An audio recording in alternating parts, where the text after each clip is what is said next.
In this video, I will show you two effective methods on how to clear screen using bash scripts. So let's get started. In the first method, I will show you how to clear the screen using the clear command in bash. So let's see how it works. First, I'll create a script named clearscreen1.sh. For this, I'll use the nano command. Now I'll edit my script. So I'll start with the shebang line.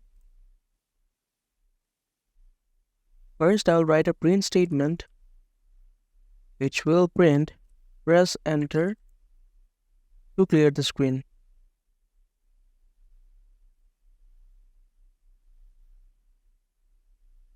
Next, I'll use the read command. So this will take input from the user. After I've pressed enter, next I'll write the clear command which will clear the terminal, and then after clearing the terminal, I'll write a print statement which will print.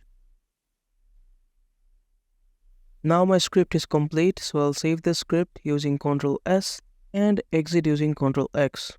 Now it's time to execute the script, but first I'll provide the executable file permission. Now I'll execute the script. It tells me to press enter to clear the screen, so I'll press enter and the screen is cleared.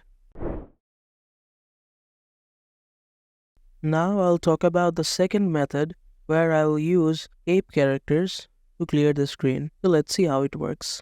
First, I'll create a script named clearscreen2.sh. For this, I'll use the nano command. Over here, I'll edit my script, so I'll start with the shebang line.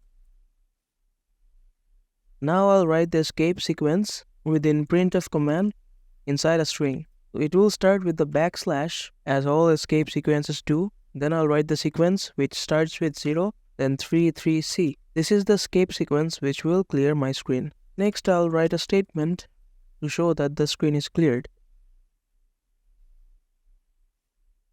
My script is complete, so I'll save and exit using Ctrl S and X respectively. Now it's time to execute the script, but first I'll provide the executable file permission using the chmod command. Now I'll execute the script. There you go. It clears my screen. So this was all for this video. If you want to know further, please refer to the article provided in the video description below. Thank you for watching.